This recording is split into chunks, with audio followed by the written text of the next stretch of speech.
अकम्पन का वध सुनकर रावण बड़ा कुपित हुआ और उदास होकर मंत्रियों की ओर देखने लगा।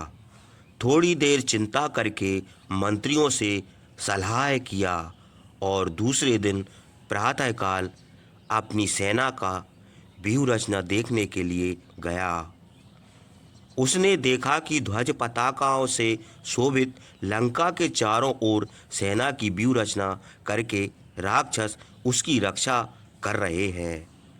यह देखकर वह अपने हितैषी युद्ध में निपुण सेनापति प्रहस्त से बोला, हे युद्ध विशारद, शत्रुओं ने लंका को घेर लिया है।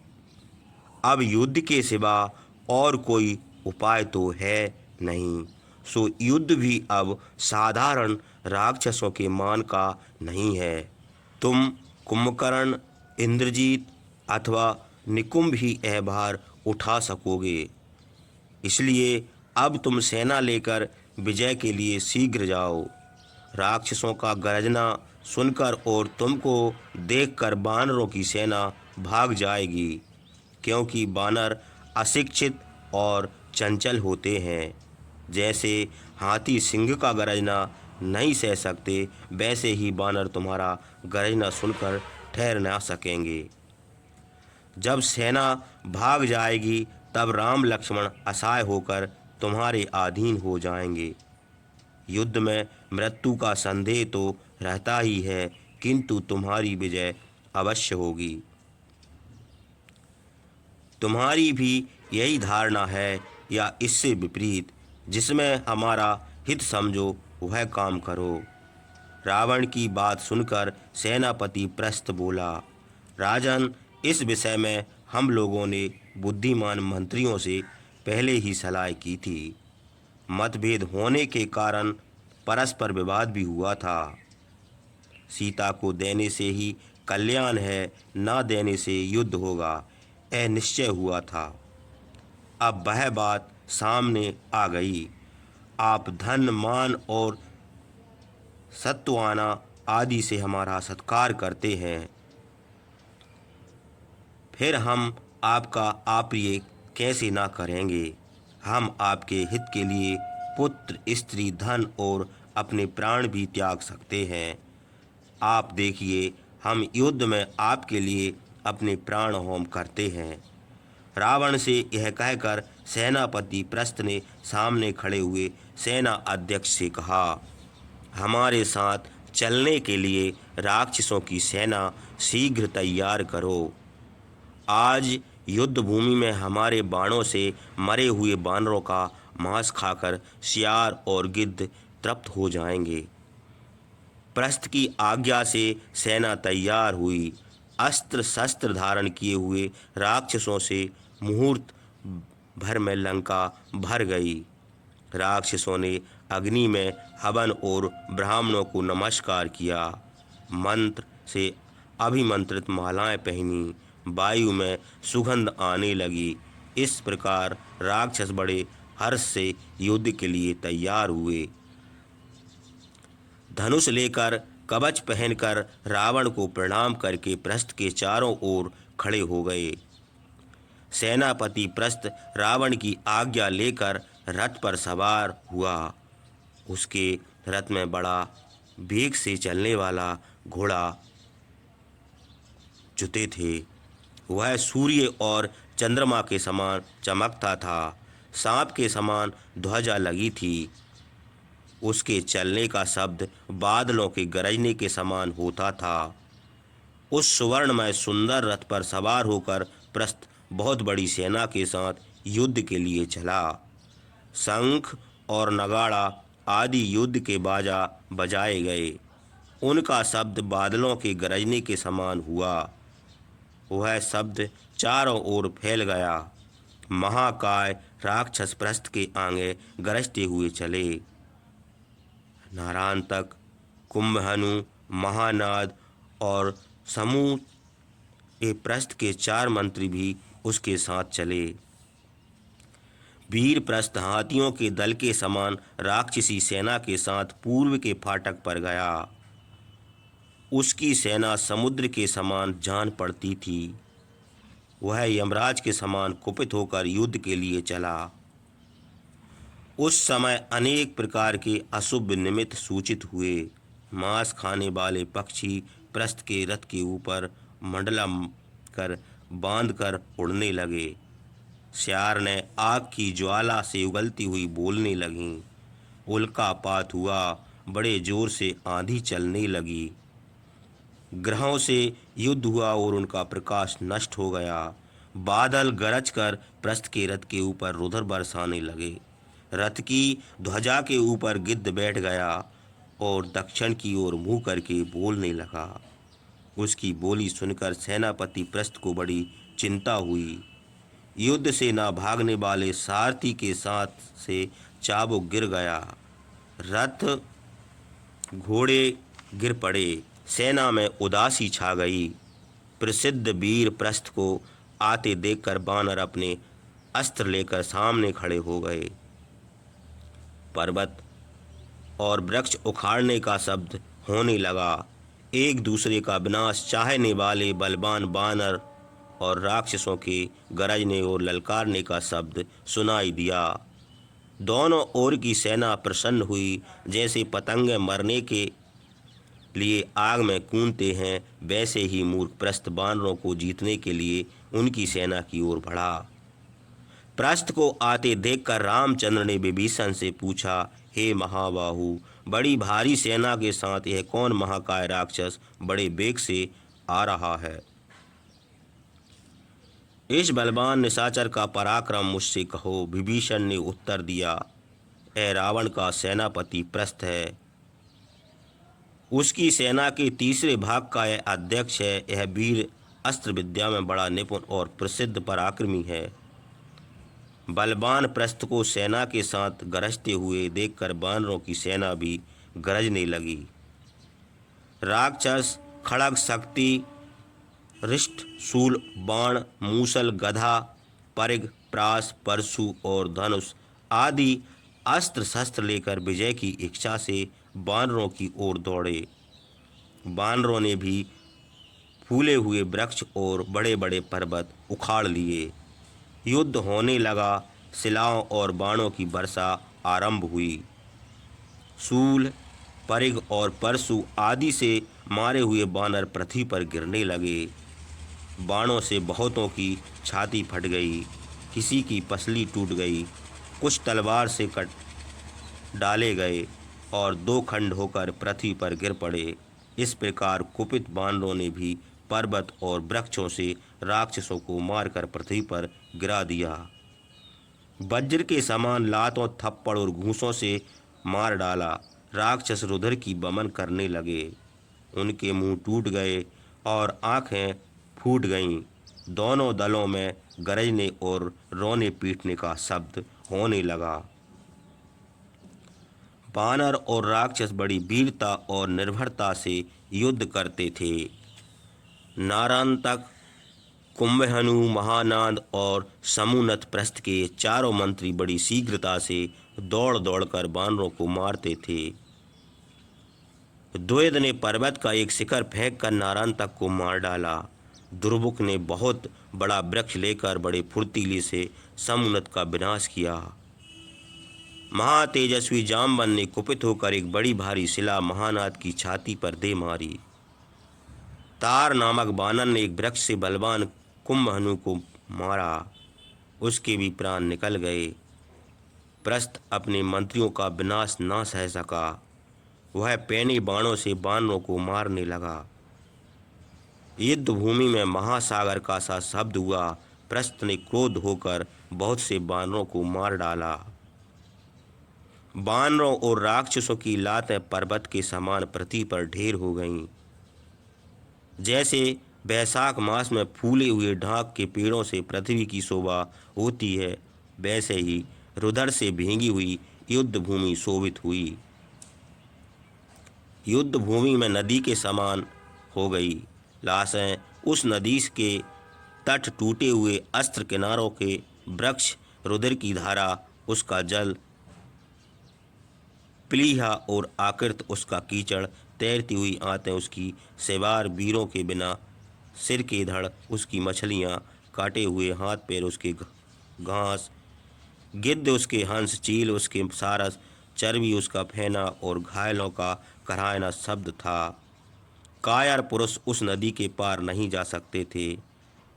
जैसे हंस और सहर्षों से शोभित, फूली हुई कमलनी से शोभित शरद ऋतु की नदी में हाथी तैरते हैं, वैसे ही वीर बानर और राक्षस नदी रूपी युद्ध में दौड़ते थे।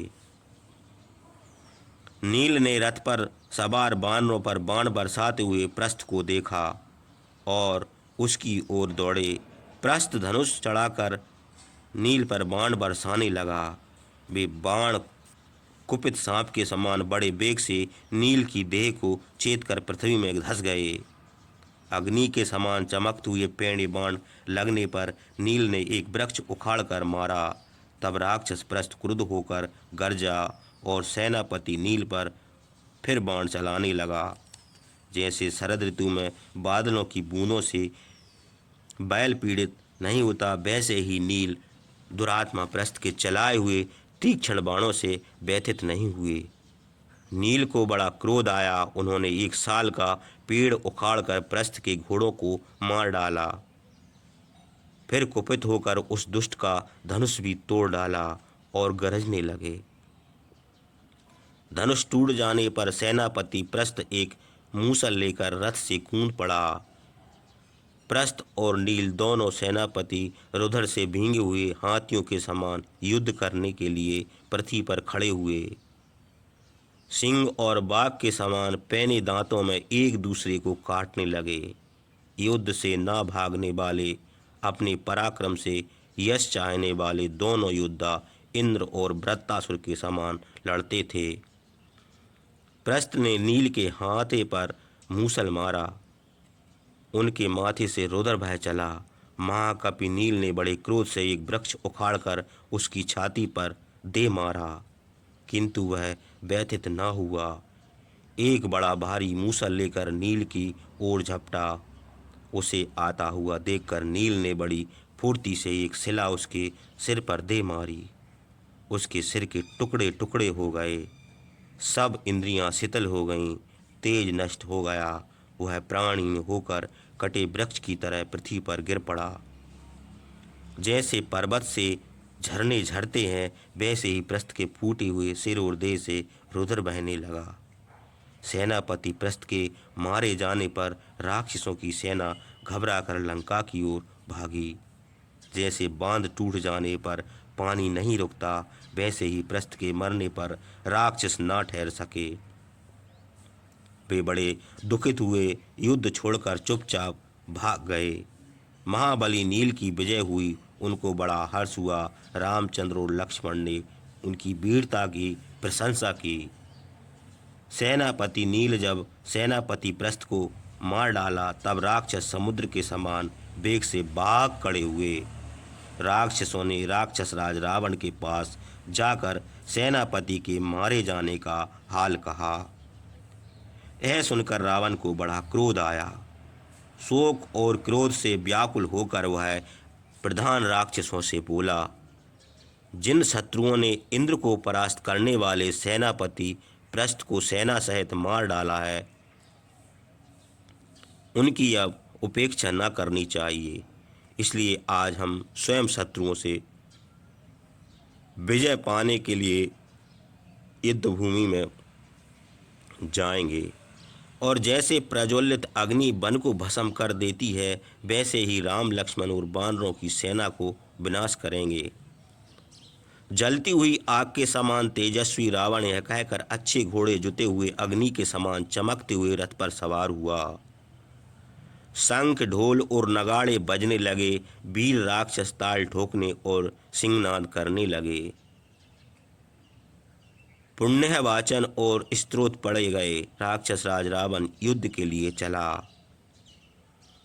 अंगार के समान चमकती हुई आंखों वाले पर्वताकार मेघाकार राक्षसों के साथ रावण उसी प्रकार शोभित हुआ जैसे भूतों के साथ रुद्र शोभित होते हैं। लंका से निकलकर महापराक्रमी रावण ने महासमुद्र और बादलों के समान गरजती हुई वानरी सेना को देखा। वानर हाथों में वृक्ष और पर्वत लिए थे। प्रचंड राक्षसों की सेना को देखकर सांप के समान लंबी भुजाओं वाला रामचंद्र ने शस्त्रधारियों में श्रेष्ठ विभीषण से पूछा, यह किसकी सेना है? इसमें ध्वजा, पताका और छत्र देख पड़ते हैं। प्रास, शूल और खड़ग आदि अस्त्र चमकते हैं। निर्भय राक्षस और ऐरावत के समान बड़े बड़े हाथी आ रहे हैं। रामचंद्र के पूछने पर इंद्र तुल्य बलवान विभीषण ने कहा, हे राजन, यह जो प्रातकाल के सूर्य के समान लाल मुंह वाला राक्षस हाथी पर सवार आ रहा है, इसका नाम अकंपन है। जो इंद्रधनुष के समान धनुष लिए बड़े बड़े दांत निकले रथ पर सवार हाथी के समान चला आता है। जिसकी पताका में सिंह का चित्र बना है, यह वीर इंद्रजीत है।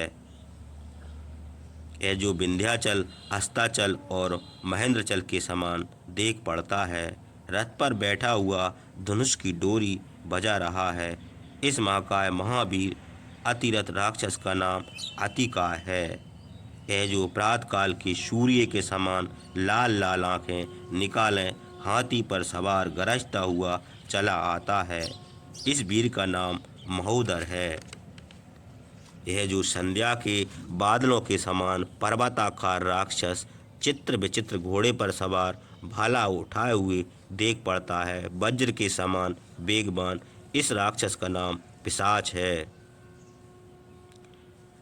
यह जो बिजली के समान चमकता हुआ शूल हाथ में लिए सफ़ेद बैल पर सवार है, इस ऐसवी राक्षस का नाम त्रिशरा है।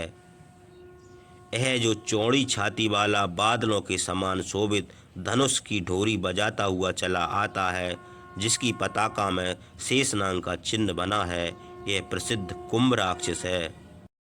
जिसकी परिग में हीरा जड़े हैं और वह सोने से मड़ी हुई है, यह राक्षस में श्रेष्ठ अद्भुत काम करने वाला निकुंभ है। यह जो प्रज्वलित अग्नि के समान तेजस्वी रथ पर बैठा हुआ धनुष बाण, तलवार आदि अस्त्र शस्त्र धारण किए चला आता है, इसका नाम नारांतक है। इसको अपने समान योद्धा युद्ध के नहीं मिलता, इसलिए यह पर्वतों से युद्ध करता है।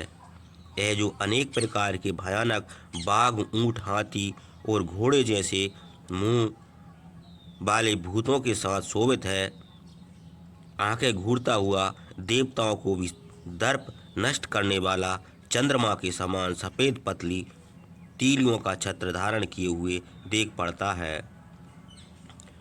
यह राक्षसों का राजा रावण है। भूतों के साथ महादेव के समान यह अपनी सेना के साथ आ रहा है। यह विंध्याचल के समान महाकाय है। इंद्र और यमराज का भी गर्व नष्ट कर देता है। इसके सिर पर मुकुट और कानों में कुंडल शोभित हैं, जिनसे सूर्य के समान प्रकाशित होता है। रामचंद्र ने बड़े आश्चर्य से कहा, राक्षस राज बड़ा तेजस्वी, जैसा तेजस्वी शरीर धारण का है, वैसा किसी दानव और देवता का भी नहीं है। इसके सैनिक भी बड़े वीर और पर्वत के समान महाकाय हैं। वे चमकते हुए अस्त्र शस्त्र धारण किए हैं। राक्षस राज अपने सैनिकों के साथ यमराज के समान मालूम होता है। बड़े भाग से आज यह पापी हमारे सामने आया है। हम अपना क्रोध इसे मारकर शांत करेंगे। यह कहकर महापराक्रमी रामचंद्र और लक्ष्मण धनुष पर बाण चढ़ाकर खड़े हो गए। उधर महात्मा रावण बलवान राक्षसों से बोला, तुम लोग सावधान रहो। बानर जब तुम लोगों के साथ हमको यहाँ आया हुआ देखेंगे, तब मौका पाकर सूनी नगरी में घुस जाओगे। उस समय घेरा बनाकर उनको मार डालो।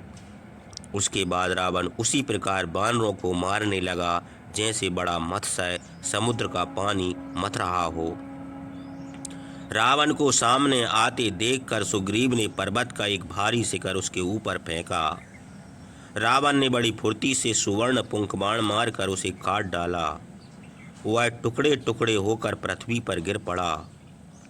उसके बाद रावण ने विषधर सांपों के समान भयानक बाण धनुष पर चढ़ाकर सुग्रीव की छाती में मारा और चिंगारी उड़ती हुई आग के समान चमकता था।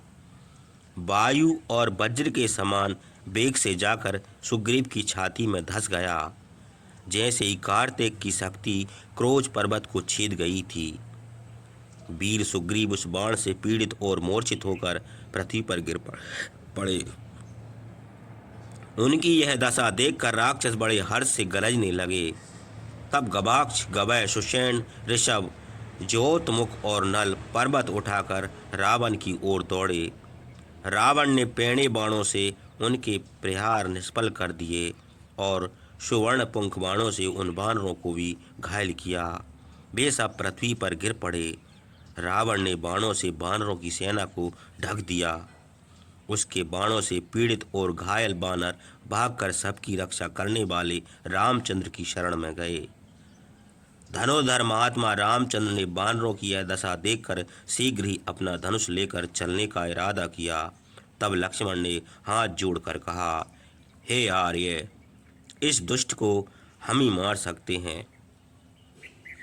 आपको कष्ट उठाने का काम नहीं है, इसलिए हमें आज्ञा दीजिए।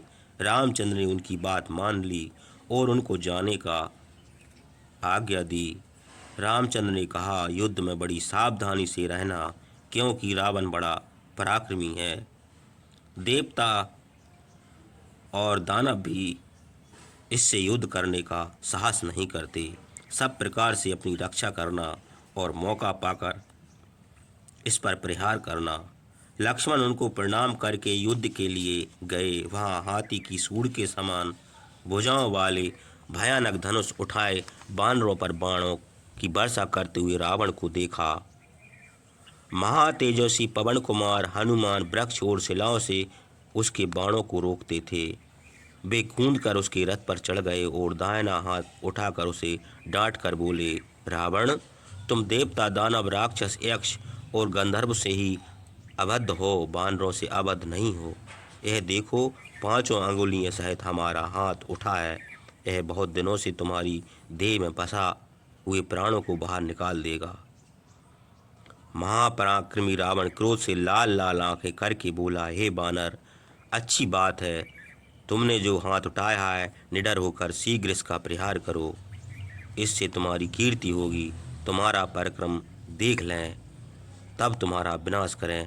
हनुमान ने उत्तर दिया, क्या तुमको स्मरण नहीं है? तुम्हारे पुत्र यक्ष को हम ही ने मारा था। उसका स्मरण करो और उसी से हमारे पराक्रम का अनुमान कर लो। हनुमान के यह कहने पर महातेजस्वी रावण ने उनकी छाती में एक थप्पड़ मारा। थप्पड़ लगने से हनुमान कुछ विचलित तो हुए, किंतु संभल गए। थोड़ी देर बाद उन्होंने भी रावण की छाती में एक थप्पड़ जमाया। महात्मा हनुमान का थप्पड़ लगने से दशानन रावण उसी तरह कांप उठा जैसे भूकंप आने से पर्वत डगमगाने लगे। हनुमान का यह पराक्रम और रावण का कांपना देखकर सिद्ध महर्षि, देवता और दानव बड़े प्रसन्न हुए। महातेजस्वी रावण शीघ्र ही कुछ स्वस्थ होकर बोला, हे वानर, तुम बड़े बलवान हो। यद्यपि तुम हमारे शत्रु हो तो भी हम तुम्हारे बल की प्रशंसा करेंगे। हनुमान ने उत्तर दिया, हमारा थप्पड़ लगने पर भी तुम जीवित हो तो हमारे बल को धिक्कार है। रे मूर्ख, बातें ना करके तू जल्दी हमारे ऊपर प्रहार कर ले, क्योंकि हम अभी तक घूंसा मारकर तुझे यमराज के घेर भेज देंगे। यह सुनकर वह क्रोध के मारे आग हो गया। उसकी आंखें लाल हो गईं। उसने दाहिने हाथ से हनुमान की छाती में एक घूंसा मारा, जिससे वे मूर्छित होकर पृथ्वी पर गिर पड़े। महावीर हनुमान को अचेत देखकर अतिरथ रावण ने नील की ओर अपना रथ बढ़ाया और सांपों के समान तीक्ष्ण बाणों से सेनापति नील को मारने लगा। नील ने एक हाथ से पर्वत की शिला उठाकर रावण के ऊपर चलाई। उसी समय हनुमान स्वस्थ हुए और नील के साथ युद्ध करते हुए रावण से बोले, तुम दूसरों के साथ युद्ध कर रहे हो, इसलिए हम तुम्हारे ऊपर आक्रमण करना उचित नहीं समझते। रावण ने नील के चलाए हुए शिखर को 7 बाणों से टुकड़े कर दिया। यह देखकर सेनापति नील क्रुद्ध होकर अश्वकर्ण, साल और आम आदि फूले फले बड़े बड़े वृक्षों को उखाड़कर प्रहार करने लगा। रावण बाणों से उन वृक्षों को काटकर नील के ऊपर बाण बरसाने लगे। जैसे बादल पानी बरसाते हैं, वैसे ही रावण को बाण बरसाते देखकर महाबली नील अपना रूप छोटा करके उसके रथ की ध्वजा पर चढ़ गए और गरजने लगे। यह देखकर रावण बड़ा कुपित हुआ। नील को कभी ध्वजा के ऊपर, कभी धनुष के ऊपर और कभी रावण के मुकुट के ऊपर देखकर रामचंद्र, लक्ष्मण और हनुमान को बड़ा विस्मय हुआ। नील की इस फुर्ती को देखकर महातेजस्वी रावण को भी बड़ा आश्चर्य हुआ। रावण को विस्मित जानकर बानर बड़े हर्ष से किलकिलाने लगे। बानरों का शब्द सुनकर रावण को और भी क्रोध आया। क्रोध के मारे वह अपना कर्तव्य न सोच सका। उसने बाण को अग्नि के मंत्र से अभिमंत्र करके धनुष पर रखकर ध्वजा पर बैठे हुए नील की ओर देखा और उसने कहा, हे बानर, तुम बड़े फुर्तीले हो, तो माया छोटा रूप भी बना सकते हो, किंतु यदि तुम में शक्ति हो तो अब अपने प्राणों की रक्षा करो। तुम चाहे अनेक प्रकार के रूप धारण करो, किंतु हमारे छोड़े हुए अग्नि बाण से तुम्हारा विनाश अवश्य होगा। यह कहकर महाबाहु रावण ने अग्नि बाण सेनापति नील को मारा। वह नील की छाती में लगा। वे मूर्छित होकर पृथ्वी पर गिर पड़े, किंतु अपने पिता अग्नि के प्रभाव से और अपने तेज से जीवित बच गए। उनको मूर्छित देखकर रावण बादल के समान गरजने लगा। धनुष की डोरी बजाता हुआ लक्ष्मण की ओर दौड़ा। लक्ष्मण ने वीरता के साथ उससे कहा, तुम हमसे युद्ध करो, वानरों से युद्ध करना तुमको उचित नहीं है। रावण कुपित होकर बोला, हे लक्ष्मण, बड़े भाग की बात है जो तुम आज हमारे सामने आए हो। हमारे बाणों से अभी यमलोक को जाओगे। लक्ष्मण ने उत्तर दिया, हे पापी रावण, बलवान पुरुष अपने मुंह से अपनी प्रशंसा नहीं करते।